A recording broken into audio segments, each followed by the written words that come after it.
اعوذ بالله من الشیطان الرجیم. بسم الله الرحمن الرحیم.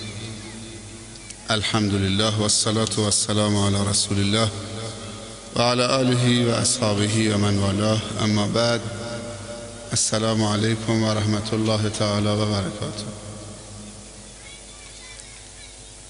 قبل از هر چیز خداوند تبارک و تعالی رو بسیار سپاسگزاریم و تشکر میکنیم خاطر همه نعمت‌های خوبش. همه نعمت‌های خداوند خوب هست، چون خود خداوند خوب هست و از یک خوب جز خوبی چیزی دیگر تصور نمی شود. خوبتر از خداوند نداریم. هرچی خوبی هست خداوند هست. خداوند رو بسیار سپاسگزاریم و تشکر میکنیم به خاطر این مجلس خوب. امشب هم یکی از خوبی هایی است که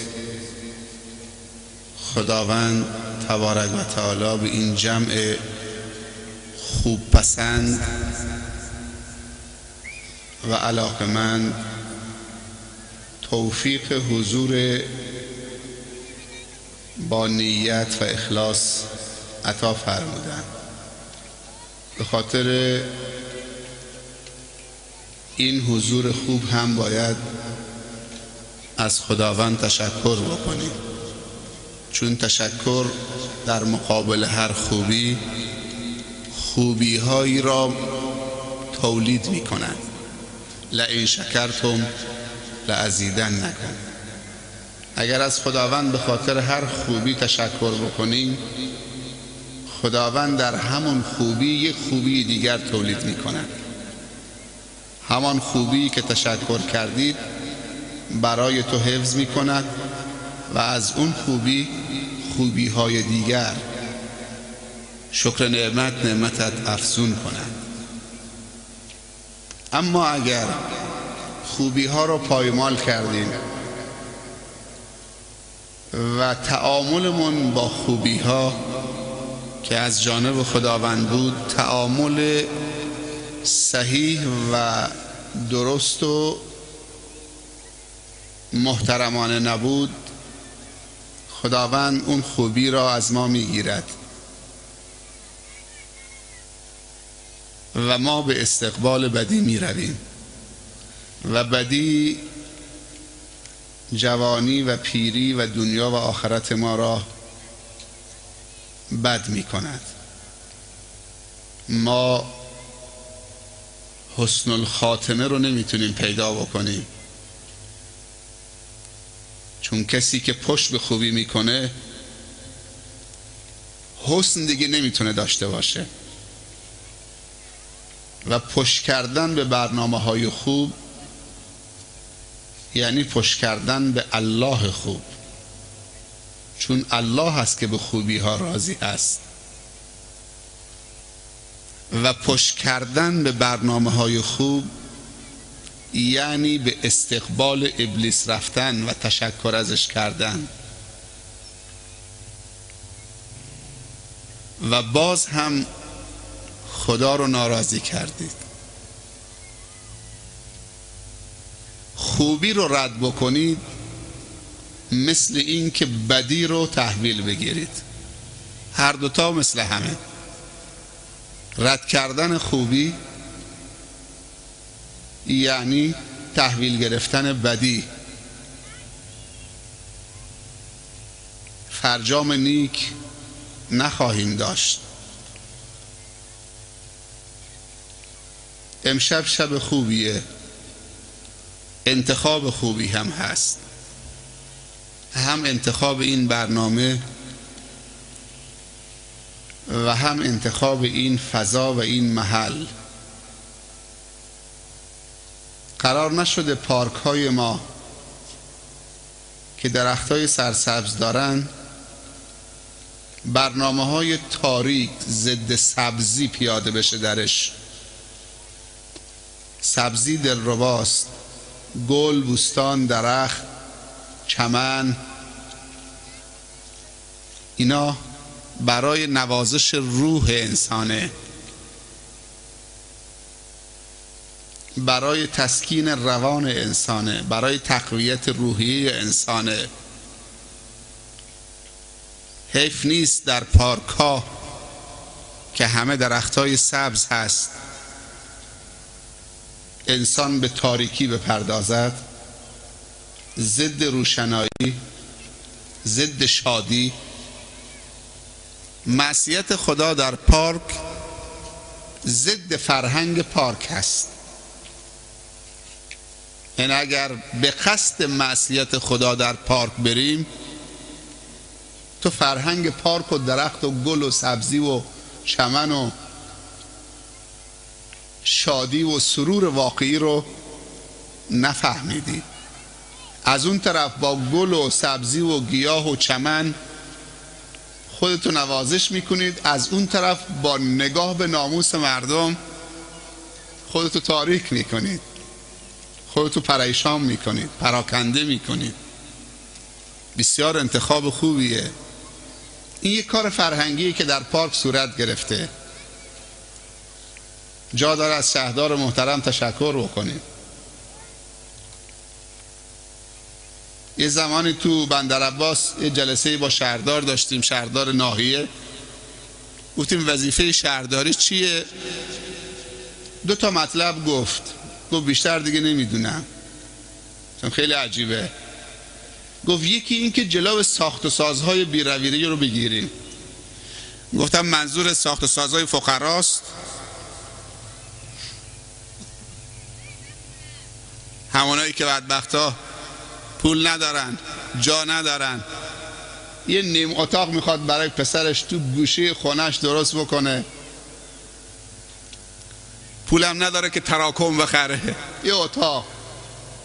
اونا رو خوب میبینید، ولی بعضی جاها هم خونه های 2 طبقه 3 طبقه رد میشید نمیبینید.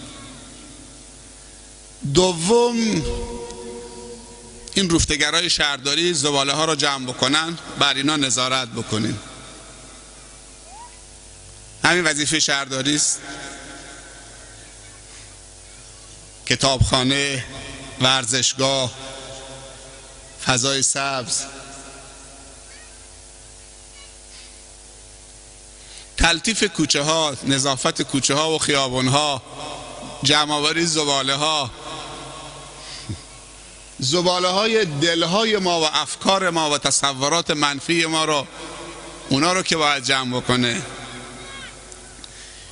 شهردار میتونه خیلی نقش داشته باشه. نقش شهرداری کمتر از مدارس دینی نیست و حوزه ها نیست. شهرداری یعنی مردمداری، چون شهر بدون مردم معنا نداره.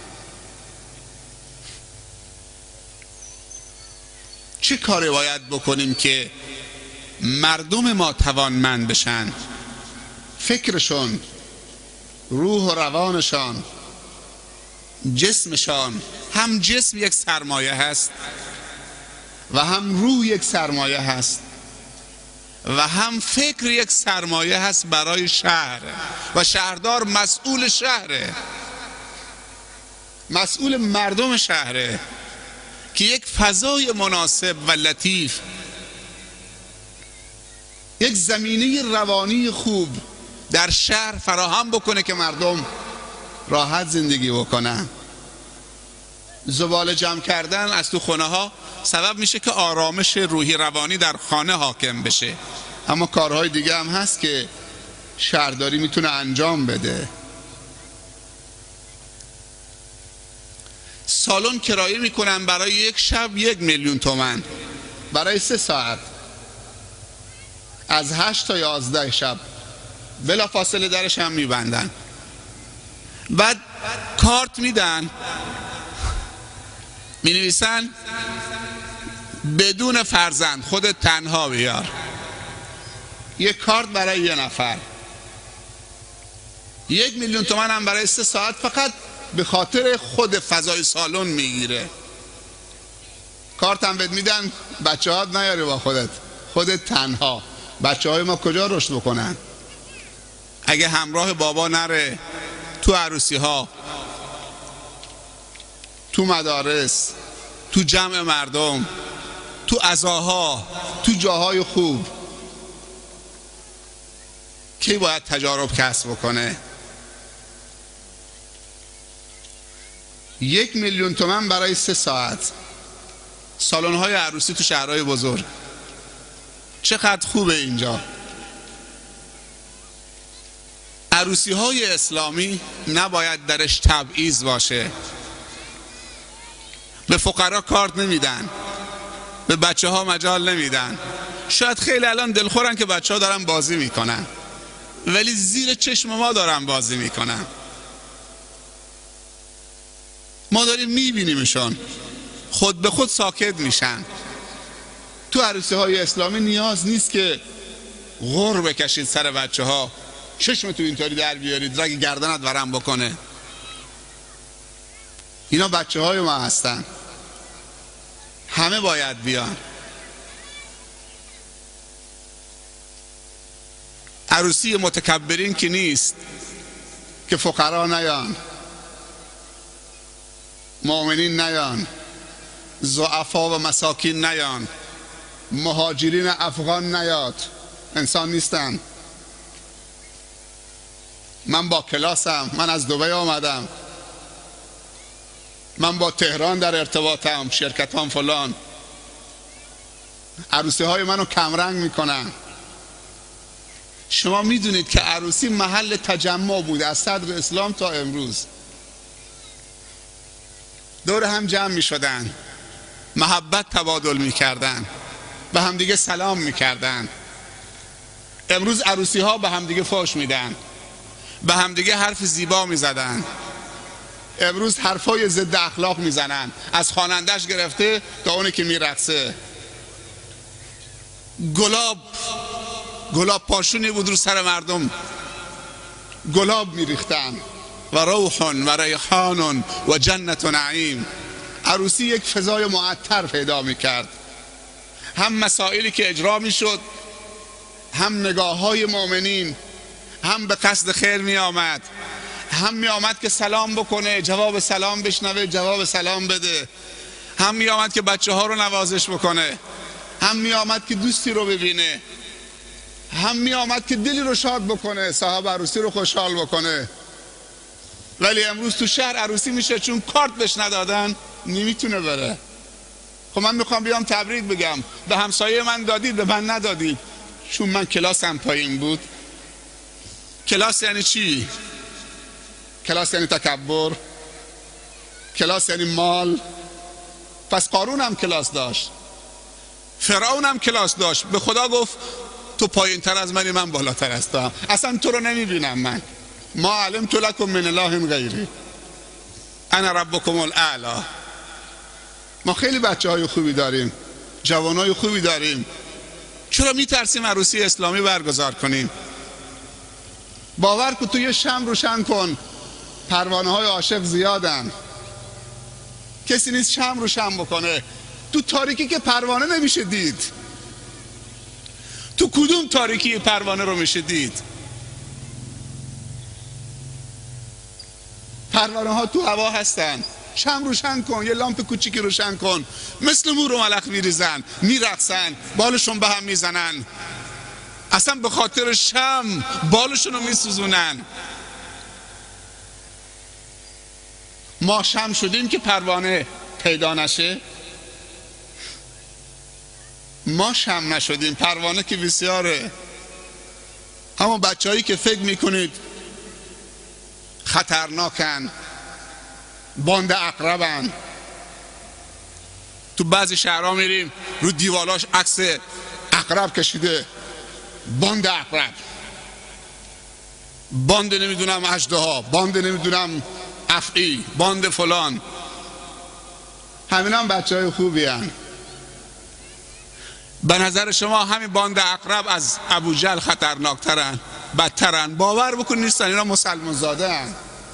جوونی دیگه، باند عقرب و باند فلان. و خودمون هم وقتی بچه بودیم خوشمون می آمد از این گروهک ها و این گروه باشه و این باند اینو تیم اینو تیم اونو.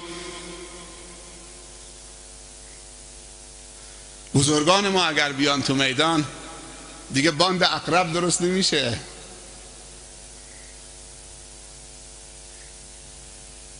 باند رحمت درست میشه، باند محبت درست میشه، باند سلام درست میشه، همه سلام میکنن، باند پاکی درست میشه، باند سلامتی درست میشه، باند بهداشت درست میشه، باند تربیت درست میشه، باند دانشگاه درست میشه.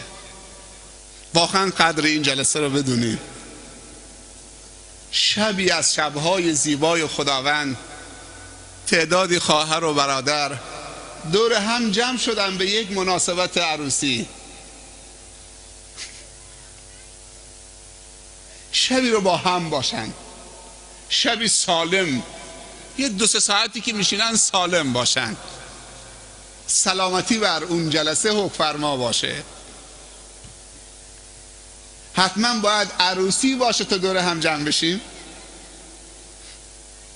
حتما باید نماز جمعه باشه تا دور هم جمع بشیم، حتما باید نماز عید باشه تا دور هم جمع بشیم.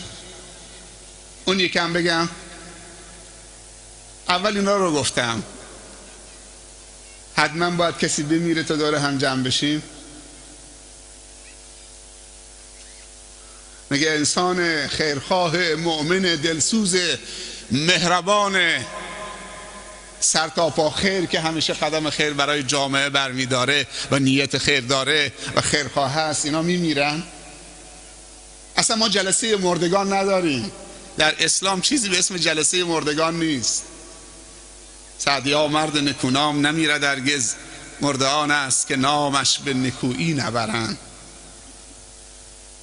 با مردن یک نفر کسی نمیمیره. مناسبت این نیست که اون چیزی که تعیین شده به عنوان نماز جمعه، نماز جماعت، نماز عیدین، عزاداری، عروسی، این مناسبت برای جمع شدنه. اگه اینطور باشه خیلی از عمر ما تلف میشه. خداوند مناسبت را منوط به نیت و فکر تو کرده. گفته هر وقتی بخوای یک مناسبتی به وجود بیارید همون مناسبته.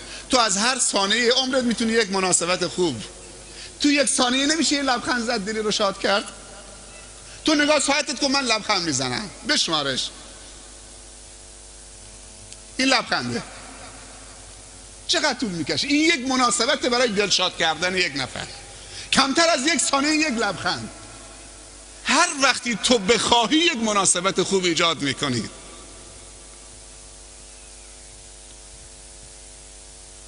هر وقتی تو بخواهی میتونید دور هم جمع بشید. دانشجوی عزیز گفتن وقت هست یه نشستی با هم داشته باشیم. گفتم بعد از مراسم میشینیم. برادرای جماعت تبلیغ جزاهم الله خیر نزدیک 2-3 هفته است تو منطقه هستن. انقلابی در عوض به وجود آمده. از عوض شروع کردن، از بندر شروع کردن. اینا همه بازاره های جوان، دانشجوها، یک گرایش خیلی خوب دین خواهی و دین طلبی درشون ایجاد شده. تا کی باید معصیت خواهی باشه؟ معذرت میخوای معصیت نشونتون بدم؟ کافیه که من یه برادر اینجا بیاد یه ناصدا بهش بگم، اصلا یه برادر بیاد به من سلام بکنه من اینطوری جوابش بدم. این معصیت؟ خوشت میاد؟ خوشت میاد بری به طرف کسی سلام بکنی اینطوری جوابت بده؟ این بهش میگن یه معصیت. اگه خوشت نمیاد پس چرا انسان آلوده به معصیت میشه؟ شراب که از این بدتره. شراب به انسان جرأت گناه میده، اسرار تو برباد میدی، ناموس رو از دست میده، ایمان رو از دست میده، شرم و حیا رو از دست میده. خیلی عجیبه. ما طاقت معصیت نداریم، تحمل نداریم، اعصابمون خورد میشه ولی بازم خودمون معصیت انجام میدیم. معصیت که مختلفه، متنوع هست. معصیت یعنی چیزی اضافی رو بر قالب خودت وارد کردن. یعنی یک میکروب وارد کردن، جا نداره تو بدنت، بلافاصله در میزنه، تبدیل به یک دانه میشه، تبدیل به یک غده میشه. این بهش میگن معصیت. اگر یه میکروبی وارد خونت شد، یه گوشی از بدنت یه دانه بیرون میاد، یه غده، یه ناامنی در درونت ایجاد میکنه.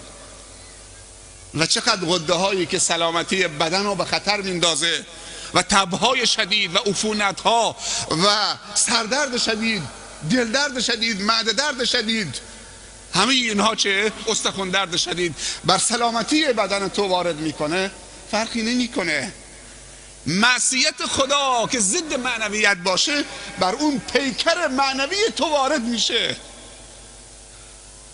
و سیستم سلامتی معنوی تو به هم میزنه. چون قالب انسان خداوند بر تقوای خودش ریخته. هر چی که مناسب با قالبت نباشه در بدنت میکنه. سلامتی قالب انسانه. مواد مخدر بریز داخلش، مثل چوب میشی، اصلا سیستمت از هم میپاشه، دیگه نمیتونید. خودکار خیلی سنگینه، باور کنید چوب کبریت هم نمیتونه یه موتور دستش میگیره، چوب کبریت از دستش میفته. یه دستمال کلینیکس یک برگ نمیتونه بگیره.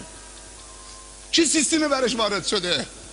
خدا این سیستم بهش داده، یا این سلامتی رو قدرش ندونست پایمال کرده، آتش زد، برباد داد. از کی میخوایم گله بکنیم؟ کی میخوایم متهم بکنیم؟ کی رو میخوایم دادگاهی بکنیم؟ خدا رو دادگاهی بکنیم؟ خدایی که خالق خورشید طلوع میکنه غروب میکنه، در طلوعش درخشندگی است، در غروبش آرامش و سکونته. در طلوع خورشید تلاشه، برکته، در غروبش استراحت و آرامش. و جعلنا نومکم سباتا و جعلنا اللیل لباسا و جعلنا النهار معاشا.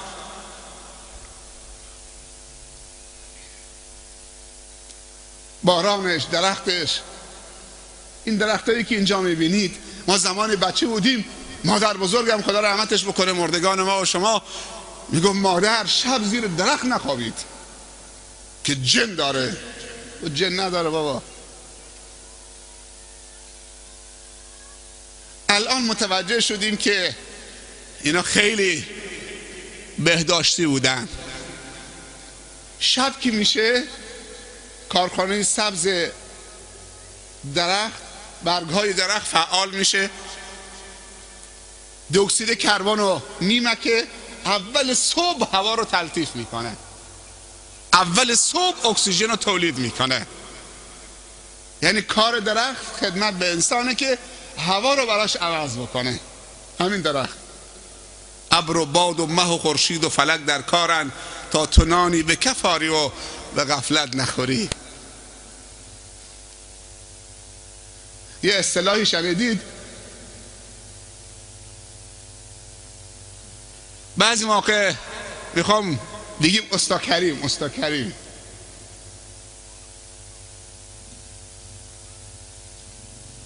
الله، الله رحمان الرحیم، همه زمینه های زندگی تو در نظر گرفته.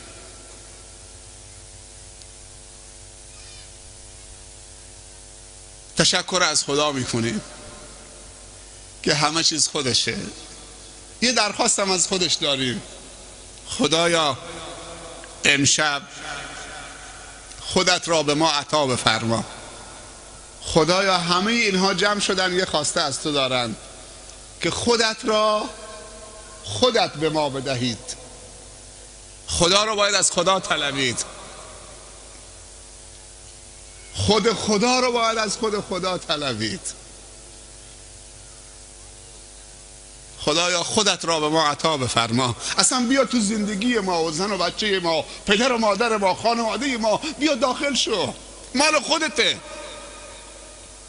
اگر تو بیای تو زندگی ما، بچه های ما عالم و دانشمند میشن، تحصیل کرده میشن، مهندس میشن، دکتر میشن، مهربان میشن، پاک و طاهر میشن، با شرم و حیا میشن، با حجاب میشن، مهربان میشن، با سخاوت میشن، کریم میشن، رحیم میشن.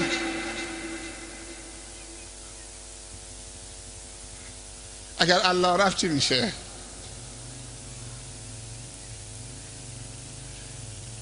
اگر درها رو قفل کردیم تو روی الله، تو حق نداری بیای تو زندگی ما میخوام راحت زندگی بکنی اونطوری که دلمون میخواد. ما نیاز به خدایی که تو باشی والعیاذ بالله نداریم، ما میخوایم خودمون خدای خودمون باشیم. خیلی ها اینو دارن میگن، با لسان حالشون اینو دارن به خدا میگن ما نمیخوام تو برای زندگی ما برنامه بریزید، بیا تو خانه ما.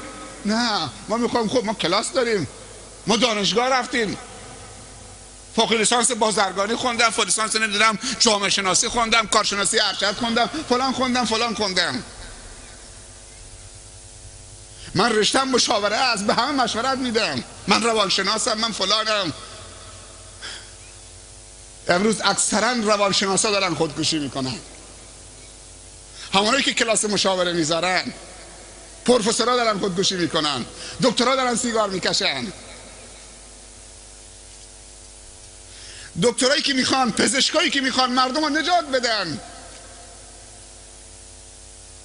چون خدا تو فنشون و هنرشون نیست، نپذیرفتن، کار دستشونه. اول میگه برو 1 میلیون تومان، 2 میلیون تومان، 5 میلیون تومان به حساب بریز، بعد برو بخواب.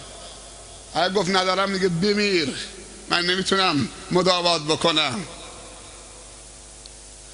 پیامبر صلی الله علیه وسلم هم یک طبیب بود، آیا به کسی گفت بمیر من نمیتونم مداوات بکنم؟ پیامبر به کی گفت که بمیر من نمیتونم مداوات بکنم؟ اول پول، بعد برو به این تخت بخواب. ولی پزشکا این کار دارن میکنن.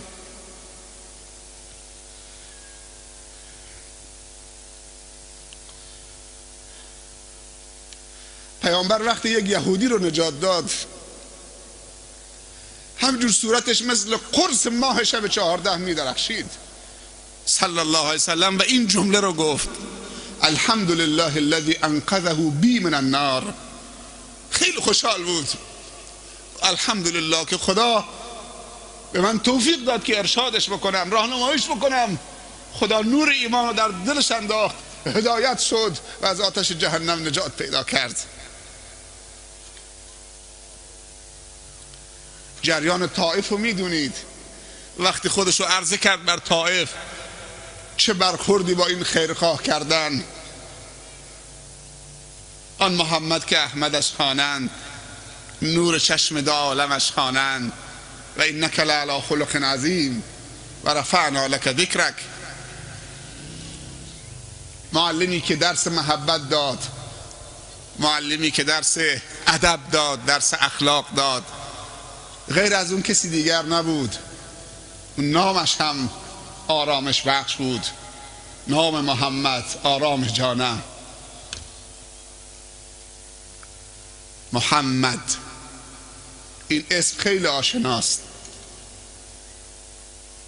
وقتی میگی گل احساس خطر میکنید؟ چه حالت روانی به دست میده گل؟ گل محمدی، گل یاس. حالا بگو خنجر. گفتن خنجر با گل مثل همه؟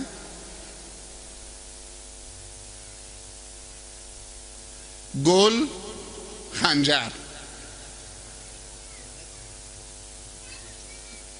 محمد آرامش بخشه.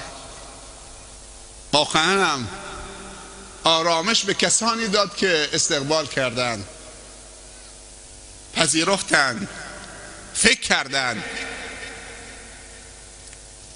یه تشکرم بکنیم از برادرمون حافظ محمد صالح سقایی و همچنین خواهر محترممون، همسر و زوج محترم ایشان سرکار خانم شمسپور، و خداوند به متشکرم. جزاکم الله خیر. دست شما در نکنه.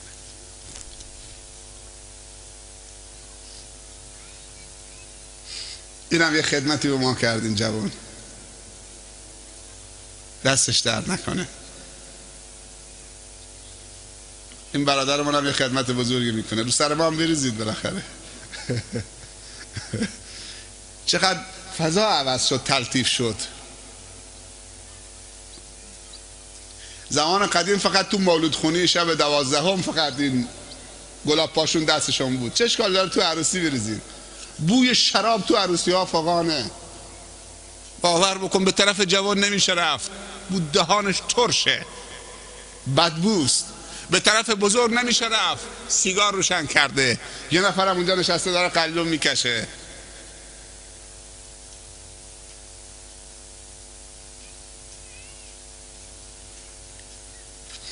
امیدوارم که زندگی خوبی داشته باشن و ازشون تشکر میکنیم.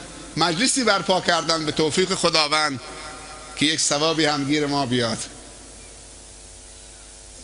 از دیدار شما هم خرسند بشویم و بهره ایمانی بگیریم. خاصیت هر نعمت خداوند سلامتیه، سعادتیه، توانمندیه. بگردیم درباره نعمت صحبت بکنیم. به وجود آورنده و خالق نعمت الله و ما بکم من نعمت فمن الله. و نعمت خدا حلال خداست، اینو بدونید. هر چیز حرام نمیتونه نعمت باشه. پس خالق نعمت الله، اینو باید اعتراف بکنیم تا شکر بکنیم. اگر گفتی خودم، از الله تشکر نمی کنی. خالق نعمت الله، بخشنده نعمت الله. استفاده برنده از نعمت چه کسی است؟ کسی غیر از تو نیست. و ما بکم، اون نعمت هایی که در شماست. الله نعمت را برای شما آفریده. خاصیت نعمت چیه؟ سلامتی، سعادت، توانمندی. در نعمت های حلال خداوند توانمندی هست. هر کسی تعاملش با نعمت های خداوند درست باشه، اون نعمت اونو توانمند میکنه.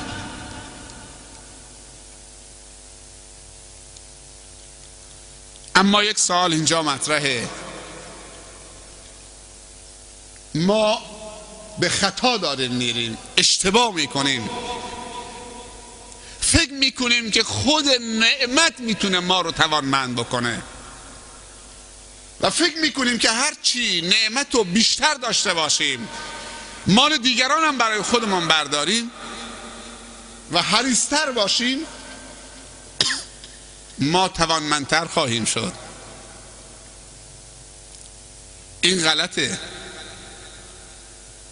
یک چیز خداوند در نعمت گذاشته که اگر اون داشته باشید و اونو از استخراج بکنید از نعمت، زندگی تو رو توانمند میکنه، از اون رو به اون طرف میکنه. ما از نعمتهای خدا باید شکر استخراج بکنیم. خداوند گفته خود نعمت تو رو توانمند نمیکنه. اگر قرار بود توانمند بشه، شاه ایران توانمند میشد، قارون توانمند میشد، نمرود و فرعون توانمند میشد. همه به نحوی ذلیلانه از بین رفتن. نعمت به کامشون نشد. یکی مملکت، یکی خدم و حشم، یکی حکومتداری، یکی مال و منال دنیا. خود نعمت نمیتونه. چند شب پیش BBC درباره آرامش در دنیا صحبت میکرد. BBC میگفت که نتیجه آمارگیری در دنیا که آرامش در چه کشوری درصد بالا داره و اولین رتبه رو در دنیا داره. آرامش نفسی. میگه طبق آماری که گرفتن کشور بنگلادش درصد آرامشش، با وجودی که همیشه سیله، بدبختیه، فقر، نداریه، بالاترین درصد آرامش در دنیا در بنگلادش BBC اعلام کرد. نه در سوئد، نه در کشورهای اسکاندیناوی، نه در آمریکا، نه در ژاپن. اصلا شما تصور میکنی که بالاترین درصد آرامش که مردمشون روحشون شاده، دلهره ندارن، تفصیل میکرده، میگفت بنگلادش. آدم تعجب میکنه. من 10 روز بنگلادش بودم، این چیزی که BBC داره میگه اون 10 روز من دیدم. 3-4 میلیون نفر در اجتماع بزرگ مرکز جماعت تبلیغ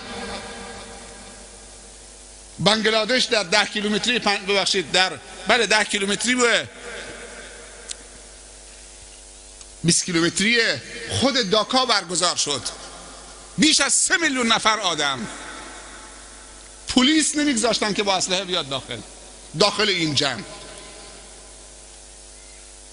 دور تا دور این جمع حفاظ قرآن و طلاب دین و انسانهای پاک و مؤدب و خوشنیت و خوش برخورد.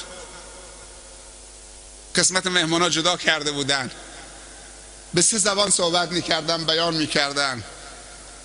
وقتی ما رفتیم اونجا امیر به ما گفت که اگر کسی بهتون سلام کرد دستش نگیرید، مصافحه نکنید، از دور اشاره بکنید. گفتیم این دیگه چه خبره؟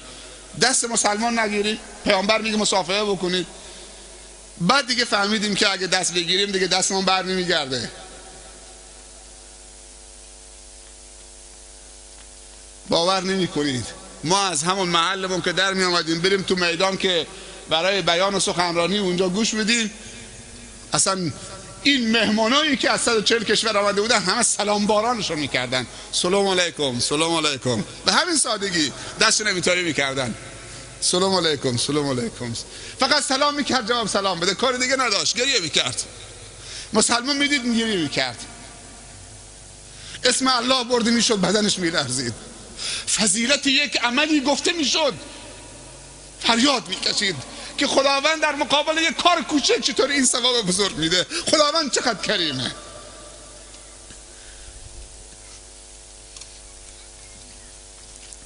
خداوند چقدر کریمه.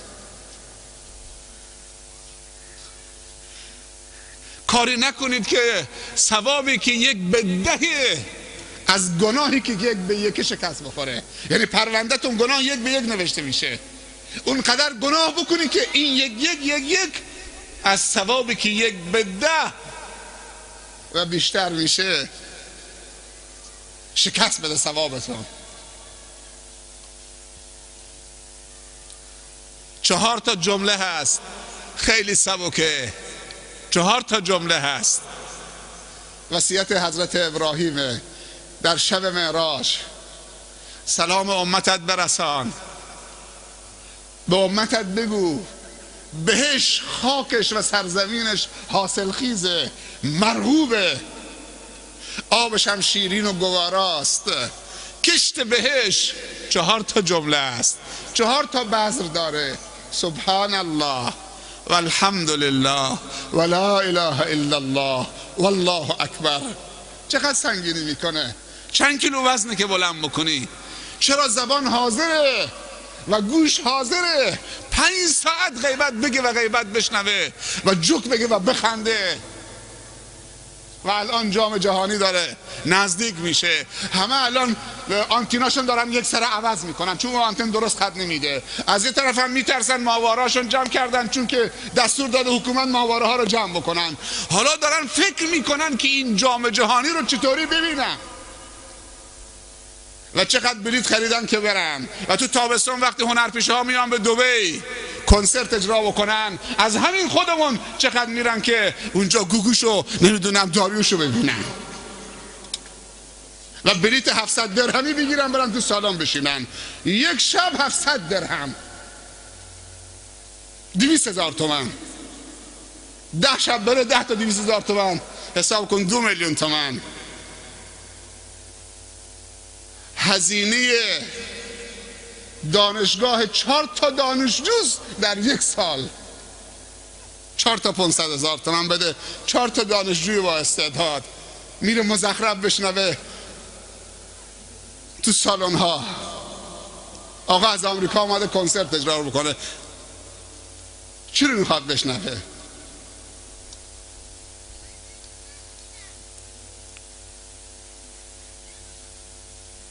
چه برنامه ریزی داریم؟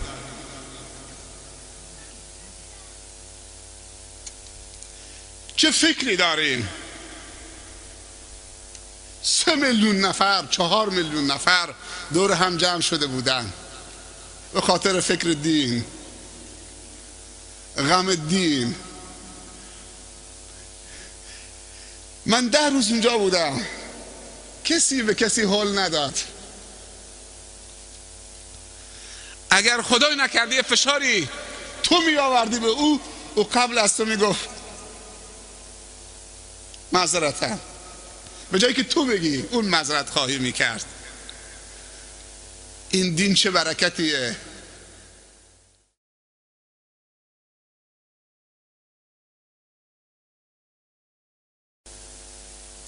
خاک بهشت حاصل خیزه، آبش هم گوارا و شیرینه. کشت بهشت 4 تا سبحان الله، تسبیح خدا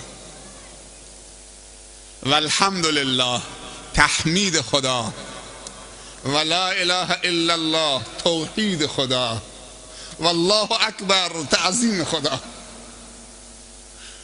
تسبیح و تحمید و توحید و تعظیم الله، اگر این 4 تا تو زندگیت باشه هیچ کس چارت نمیکنه،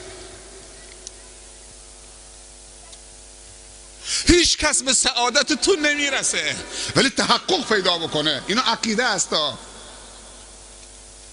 ولی تو عروسی های ما چی میگن؟ دسته ارکستر میگه تا اول تریاک و شراب برای من ندید که خوب کلم گرم بشه، چشمم سرخ بشه، که دیگه شرم و حیا از وجودم بره بیرون. من نمیتونم بخونم.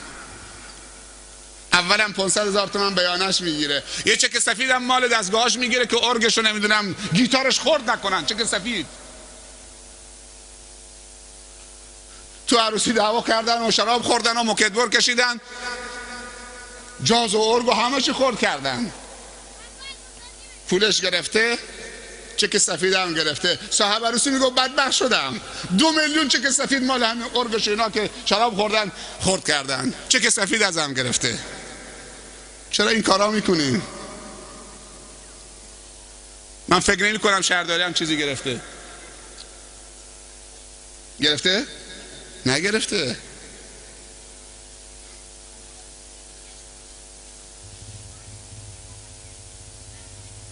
چرا یک نفر در یک شب عروسی 20 میلیون هزینه بکنه؟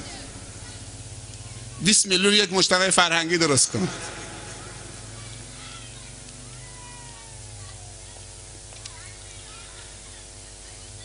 سبحان الله.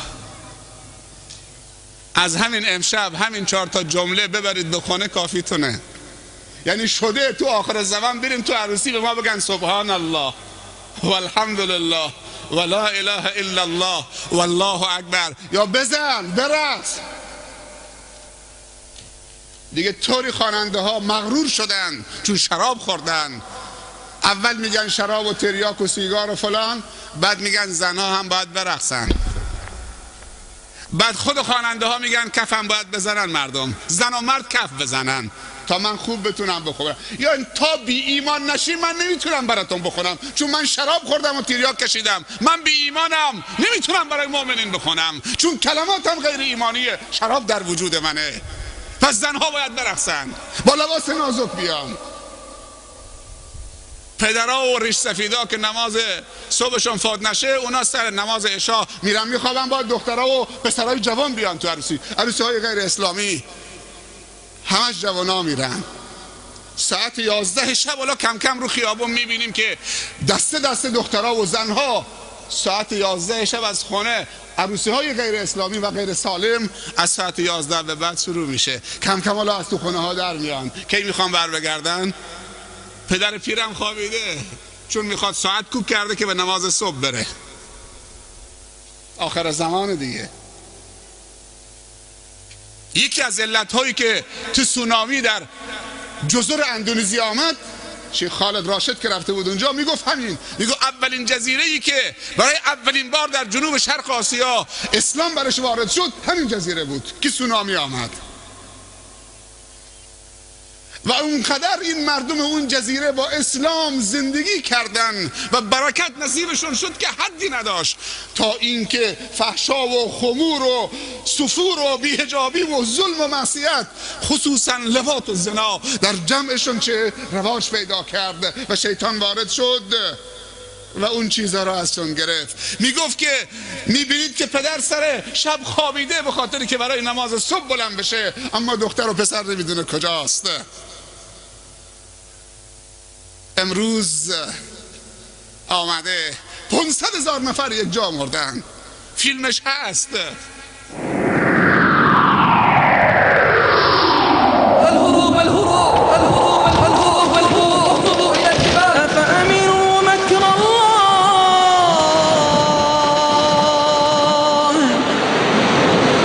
هذا ما رأيت، والله ما رأيت إلا أرض قد استوت، رأيت أمواجا سوداء تحمل الغضب، والله ما رأيت فيها إلا غضب الجبار. فلما دخلت المياه في قاع البحر ما الذي حدث؟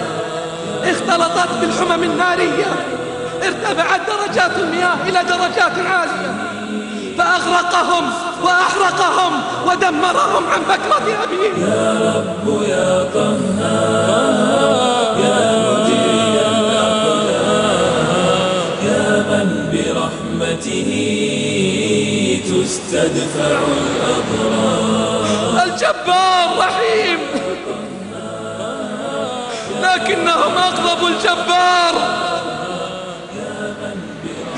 لكنهم أغضبوا الجبار جل جلاله. يا من بحكمته كم حير الأفكار، يا من عجائبه من أعظم الأسرار.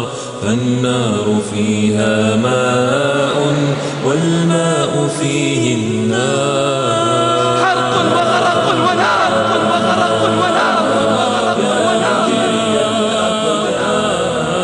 يا من برحمته تستدفع الأضرار. هذا ما رأيت. الجثث التي رأيناها سوداء متفحمة.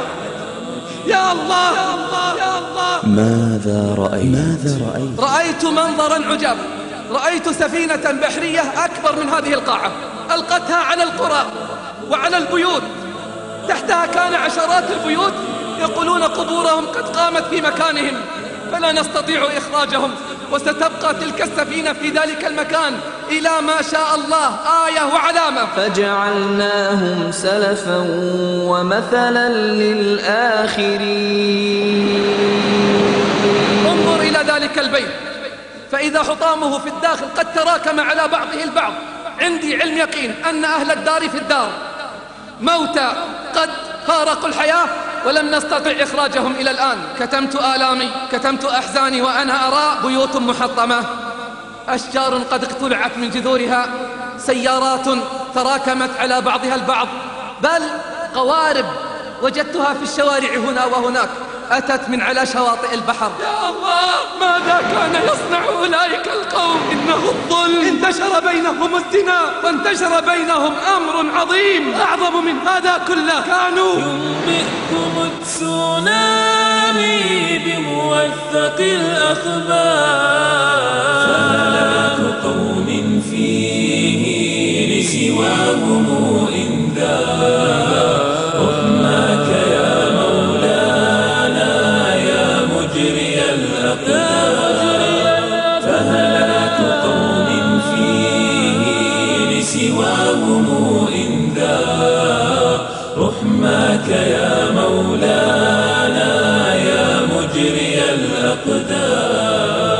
يا رب يا قهار، رحماك يا مولانا يا مجري الأقدار.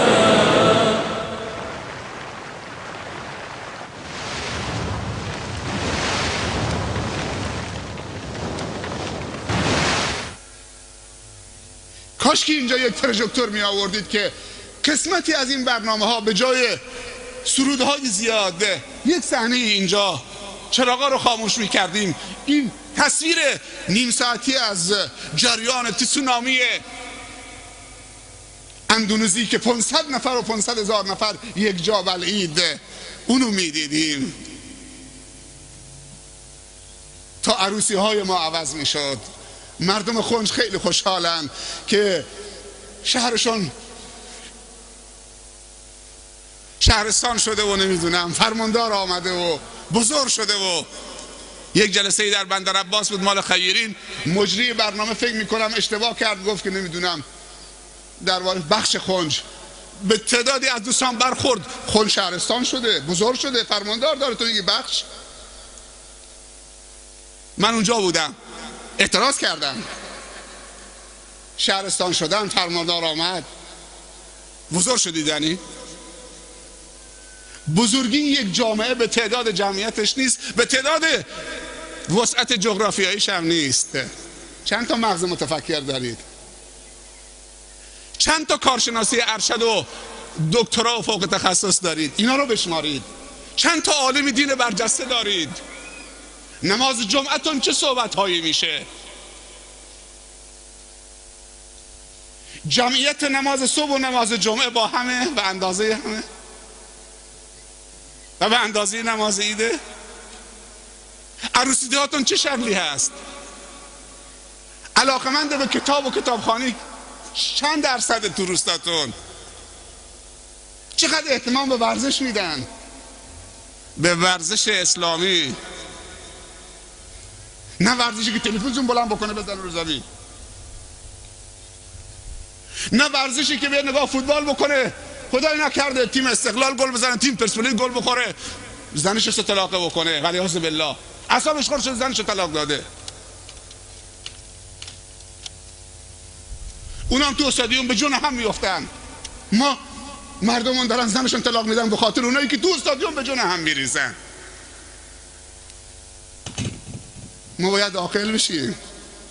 بزرگی به یک جامعه به مغزهای بزرگشونه، به دلهای بزرگشونه، به خیرین بزرگشونه.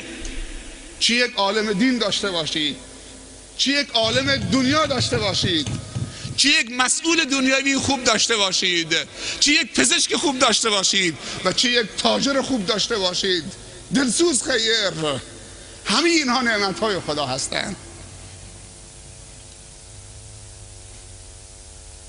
ارزش یک تاجر دین، تاجر خیرخواه خیر کمتر از یک عالم دین نیست. ما تجاری داریم که 500 تا عالم درست کردن با پولشون، مجتمعات بزرگ درست کردن، مجتمعات فرهنگی ورزشی درست کردن، تو همین خنج بیمارستان درست کردن، مدرسه درست کردن، مدرسه ایدونی درست کردن، مدارس دولتی و دینی درست کردن، هزینه دانشجو میدن، کتابخانه رو اندازی کردن، ایتام زیر پوشش دارن. شما هم بهتر میشناسید همه نعمتهای خدا هستن. خدا نمیخواد ما از نعمتهای خدا استفاده نکنیم. خدا نعمت داده که ما استفاده بکنیم. نعمتهای خدا به روز میشه. فکر نکنی که نعمت درسته یک سری گوشت و مرغ و فلان اینا تو همه روزها و همه زمانها همونه، ولی این میکروفون، این دستگاه، شما میدونی که توسط سیدی علما و نوارای سخنرانی امروزه در کشورهای اسلامی مثل مصر، مثل سوریه، مثل سعودی، مثل ایران خودمان از سنین پنجم ببخشید یعنی 5 سالگی 4 سالگی همینجور برنامه تو سیدی هست برای بچه ها تو زمینه های مختلف. تو مکه وقتی رفتی برای عمره ندیدی در کنار تو این کتابخانه ها چیه هست؟ به زبان بچه نقاشی قرآنی هست. قدیم بوده نقاشی قرآنی، طراحی قرآنی هست، تفسیر تصویری هست. یعنی تفسیر قرآن یک تفسیر جدیدی هست، ابتکار شده، تفسیر تصویری. باید طراحان خوب باشن. نقاشی قرآن برای بچه های کوچک، داستان های پیامبران درست کردن متناسب با خود بچه. یعنی بچه داستان پیامبر میشنوه، شکل میبینه. من خودم شنیدم از پسرم که میگو بابا همون فیلمی که بهش میگفتن نوح که یک کشتی تختی درست کرد و فلان، تلویزیون نشون میداد. میگیره بچه. به فکر ابتکار و خلاقیت باشیم. خداوند نعمتها رو به روز میکنه، تبدیل ما میده.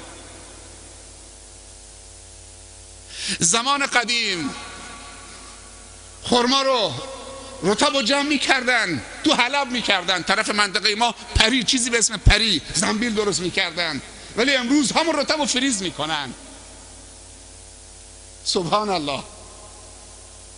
در هر زمین و زمانی انسان این خلاق مبتکر از جانب پروردگار، خدا بهش فکر داده که فکر بکنه، نعمتها رو به روز بکنه. چقدر این موبایل کار مردم رو سبک کرده. زنگ میزنن، مسیج میفرستن، عید سعید فطر بر شما مبارک. موبایل طرف تو آمریکا نشسته، شما مسیج میفرستی بر شما هم و خانواده محترمتون مبارک باشه، امیدوارم که هر روزتان عید باشه. روز معلم که میشه مسیج میفرستن، معلم عزیز روزت مبارک. سبحان الله. حیف نیست که با این موبایل فحش به مردم بدیم. ساعتی 2 نصف شب بیدارت میکنن، برات موسیقی گذاشتن، تلفن زنگ میخوره به فحش و ناموسی میدن، ساعت 2 نصف شب. تلفنی که این همه رحمت است، برکت است. سوال فقهی انسان میتونه جواب بده، جلو خودکشی میشه با همین موبایل گرفت. یک جوان سرگردان آخرین لحظه عمرش میخواد خودکشی بکنه، با یک زنگ موبایل سوال میکنه، سبک میشه، منصرف میشه از خودکشی، یه شخصیت مفیدی میشه برای جامعه. چرا نعمتهای خدا رو اینطوری بی ارزش داریم میکنیم؟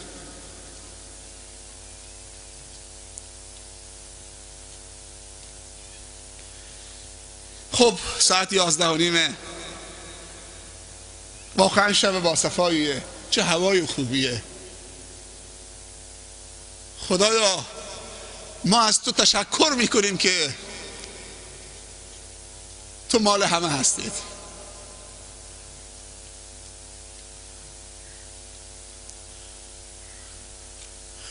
تو بندگان تو به حساب رنگ و نژاد و زبان و پوست و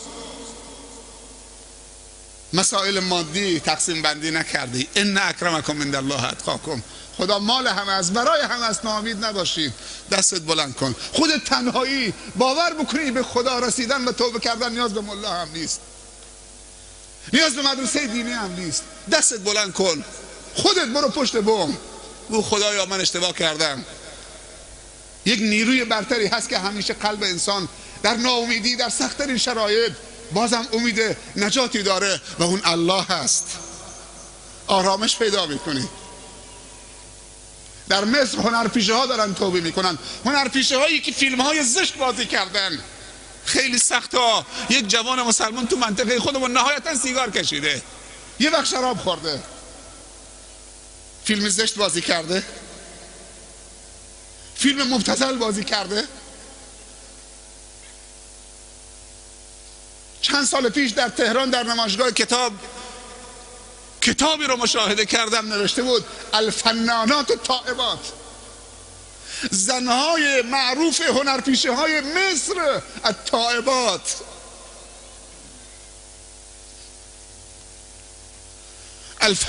الفنانات التائبات.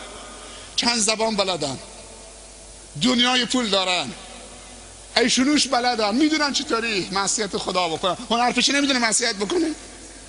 هنرپیشه ها کسانن و خواننده ها که در معصیت کردن به اوج رسیدن، یعنی میدونن چطوری معصیت و گناه بکنن و چه گناهی بکنن و چطوری گناه بکنن، امکاناتش هم دارن. قات استیفنز هم توبه کرد، شد یوسف اسلام. یکی از شبها یکی از تلویزیون های عرب مصاحبه میکرد با یکی از همین فنان تائبات. من کانال گرفتم، یک دفعه دیدم که داره مصاحبه میکنه و یک سوال خیلی تندی ازش کرد. گفت که خواهر فلان، شما الان متوجه شدی که از روزی که شما توبه کردی و حجاب اسلامی پوشیدی و نماز میخونی و رو به خدا آوردی و شرم حیاتون حفظ کردید، شما متوجه هستی که بیشتر فیلم های شما و نوارهای شما رو دارن تکثیر میکنن. گفت ما تصمیممون گرفتیم.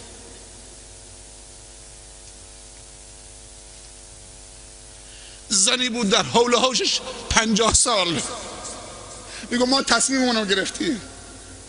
اگه هر روز عکس‌های گذشته ما رو چاپ بکنن، اگه هر روز فیلم‌های مبتذل ما رو تکثیر بکنن تو سینماها بذارن، ولی الله دیگه اذا عرفت فلزم، ما شناختیم بس دیگه، رو به خدا آوردیم، خدا هم کمک ما میکنه، ما خسته نمیشیم. توبه به انسان قدرت میده.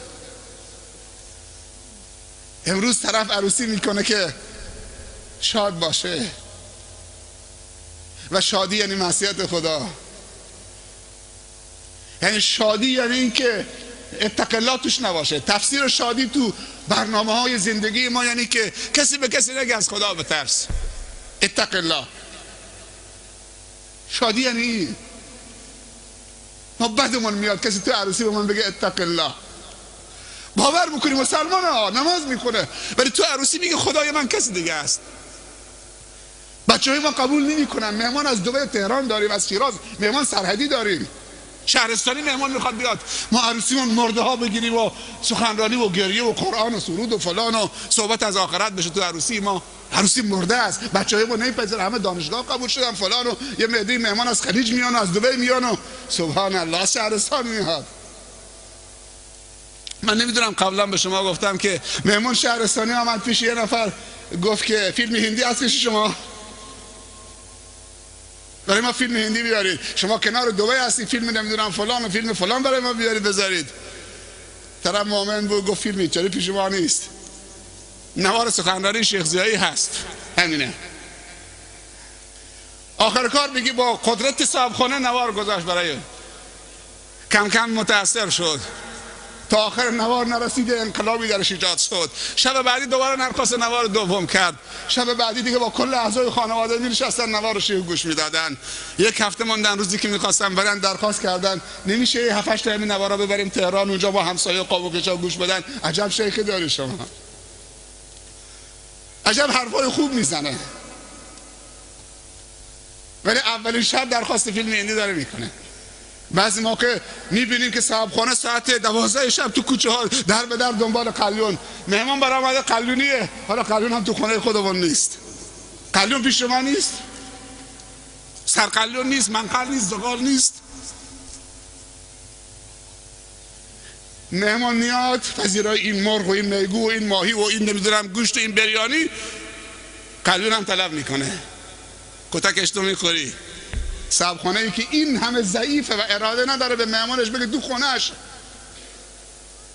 قرار نشده تجارت ما تو پارچه فروشی و موبایل فروشی رو حساب سلامتی و دینداری و اخلاق ما باشه و تقوای ما باشه. و خیلی ها مصافحه هم میکنن با شهرستانی ها دیگه، چون رسم دیگه زن و مرد مصافحه میکنن، کلاس دیگه. اگه مرد اون دست دراز کرد زن اینم چون که اونم دست دراز میکنه دستش هم بگیره. خیلی از مسائل تو مناطق ما نبوده. من یادم شیخ رحمت الله علیه شیخ زیایی میگفت که توربهاره لباسی نبوده که تو منطقه ما باشه، نبوده. ولی امروز توربهاره تو منطقه نبوده. از کجا آمده؟ آمده دیگه. پس هرچی شهرتون بزرگتر میشه خوشحال باشید، ولی چون اینجا مرکز شهرستانه من یه توصیه میکنم.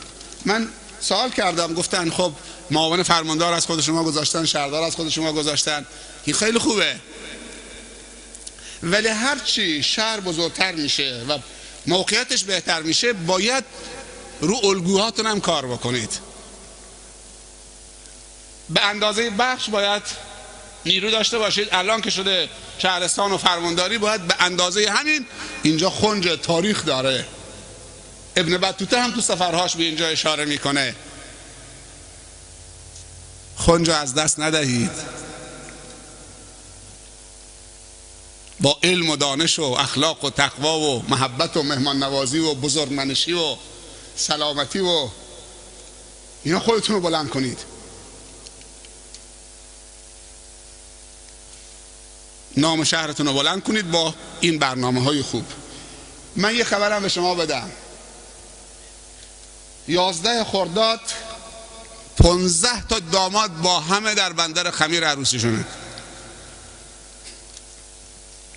خوشه دیگه نه؟ درست آقای بخشش؟ به من زنگ زدن. تو خوش نمیتونه انجام بدید؟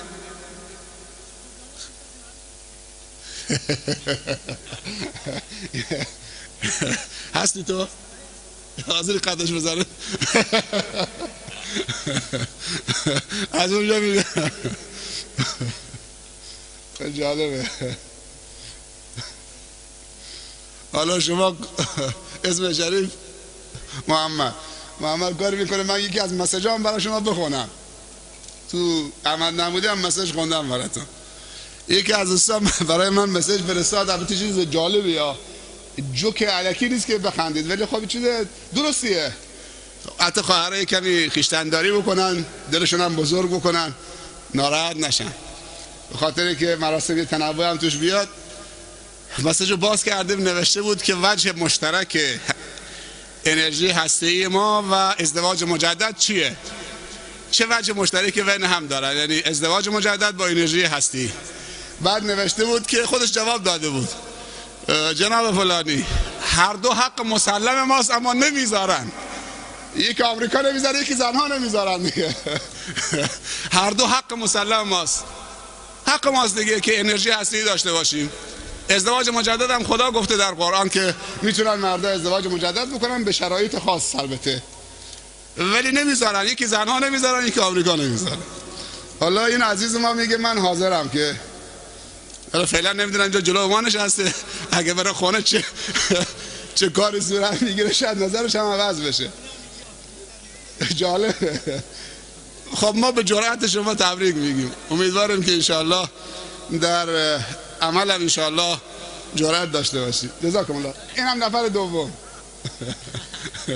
پس اگر اینطور انشالله در شهر خنج 20 تا عروسی جمعی مجدد انشالله را میندازیم. خب میگه اضافه نکنیم 15 تا. آج آقا حسین هم میگیم سیغاشون رو بخونن، کتک اشتباه بخوریدشه. تا یک فرهنگ دینی جا بیفته باید یه عده کتک بخورن دیگه. بالاخره شب خیلی خوبی بود، خوشی بود و برادرای تبلیغی‌مان در مسجد سلمان فارسی، درسته؟ احتمالاً تا یک هفته دیگه هم تمدید بکنن. خیلی استقبال شده و هستن در شهر شما. اینا برکتن. همه با هم چه بالاخره استقبال بکنید، برید طرفشون و جزاهم الله خیر.